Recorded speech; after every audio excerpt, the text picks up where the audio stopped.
I present to you Dr. Carl Sagan.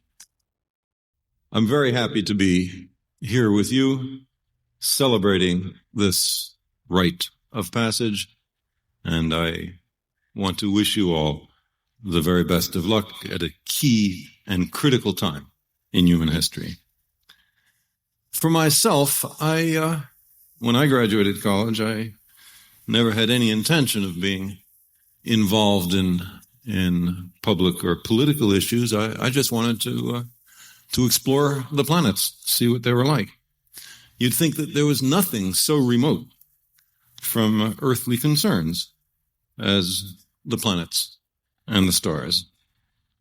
And it's been my good fortune, as Chancellor Weir briefly mentioned, to have participated in a stunning set of spacecraft exploratory ventures which have taken us, our robots, and by extension ourselves, to explore the entire solar system. Last August, the Voyager 2 spacecraft passed through the Neptune system, and except for the single small planet Pluto, the human species has, in the last 30 years, explored all the planets of the solar system. There's only one time when that is accomplished, and we are fortunate enough to be alive in that time. Among my interests in spacecraft exploration of the planets is the very natural interest in the possibility of life elsewhere. We have explored dozens of worlds, if you count the moons of the planets. We have found much that is instructive, an enormous amount that was unexpected. We have seen glorious landscapes, but we do not have the faintest hint of the presence of life elsewhere. There are the stirrings and intimations in many worlds where organic matter is assembling itself, but not a hint of life. And so, after that experience, it's very natural to look with new eyes at our own planet, the Earth, and to recognize how extraordinary it is, a world graced by life. And the conclusion seems to be that you can have many worlds, dozens of worlds, and life on only one of them. It underscores the scarcity, the preciousness of life.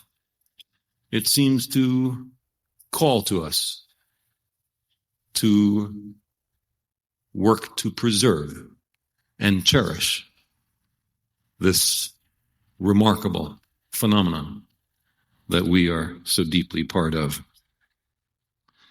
And another activity in space, for me, underscored this lesson, and that was the succession of pictures, but especially the earliest Apollo pictures of the whole Earth. You take a look at those pictures, and you see this exquisite blue and white world set like a jewel against the velvet blackness of space. And the thought that arises unbidden, I think, in every astronaut who has seen it, and every one of us who has seen the pictures, is again about the delicacy, the fragility, the vulnerability of the Earth. And what strikes me especially is if you look closely, there's a thin blue aura that surrounds the Earth on its daylit hemisphere, and that's just the atmosphere. Its thinness is what is so striking. The thickness of the atmosphere compared to the size of the Earth is roughly the same as the thickness of the coat of shellac compared to the size of a library globe of the Earth. There isn't much air. Now, when our numbers were few and our technology feeble, it was impossible to imagine that we humans could affect the life-sustaining environment of our planet. But now that our numbers are enormous and our technology formidable, even awesome, the situation is different. And it is now clear that we are able, on purpose and even inadvertently, accidentally, to make disastrous changes in the life support system of our planet. For me, I've been led to 3 of these vulnerabilities precisely by examining other worlds. It turns out, it seems to me, that you can learn a great deal about your own world by studying others. So I was led to the discovery that my colleagues and I made of nuclear winter by studying dust storms on Mars. That was the first step in the long sequence of work that led us to discover this planet-wide climatic catastrophe that now is widely agreed as a possible consequence of a global nuclear war.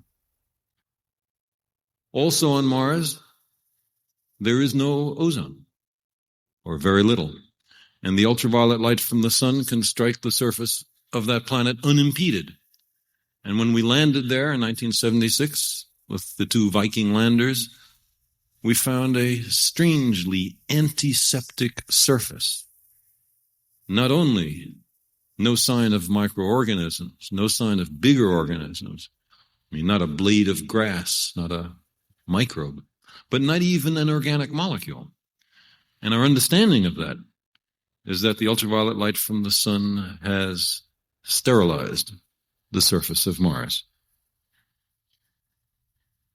And Venus is a world with a massive greenhouse effect produced largely by carbon dioxide and water vapor, so hot that the surface is at 900 Fahrenheit, hotter than the hottest household oven, hot enough to melt tin or lead. Now, I'm not saying that there used to be a species of Venusians who drove fuel-inefficient automobiles. That's not my argument. But I say that each of these 3 serious, real, or potential assaults on the Earth's atmosphere have analogs, have warning signs on other planets. There is a delicate balance of invisible gases on which we depend. And it is our job to make sure that that subtle, delicate, life-supporting environment is maintained. And incidentally, since these are invisible gases, since these potential disasters are in a very different category from an invader from a foreign country, we must be able to understand science in order to assess and deal with these dangers. It's a very different kind of discipline that's required to face the new category of dangers. There are a set of changes that I think are clearly needed to deal with these dangers. On the nuclear war issue, it is absurd. It is obscene to have a world with nearly 60,000 nuclear weapons in them, almost all of which are more powerful than the bombs that destroyed Hiroshima and Nagasaki, when less than 1% of that number might bring on nuclear winter. If you are interested in the idea of deterrence, you can maintain that deterrence with a tiny fraction of the existing arsenals. Ozone depletion, we know exactly what the principal agent is. It's a category of molecules called CFCs. The DuPont brand name is Freons.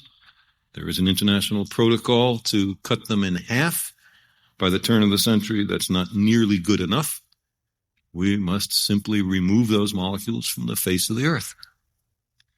And for greenhouse warming, there is a set of considerably more difficult steps that are required, including much greater efficiency in the use of fossil fuels, a vigorous research and development effort for alternatives to fossil fuels, especially solar power, and massive reforestation, since forests take carbon dioxide out of the atmosphere, growing forests do. Instead, our species is destroying an acre of forest every second on the earth. Think about that for a minute. And then finally, none of these steps will be useful, no matter how heroic they are, if we don't do something about the enormous growth in our numbers. The world population crisis is key to many other crises, and there is no likely solution to that without raising the standard of living of the poorest people on the planet.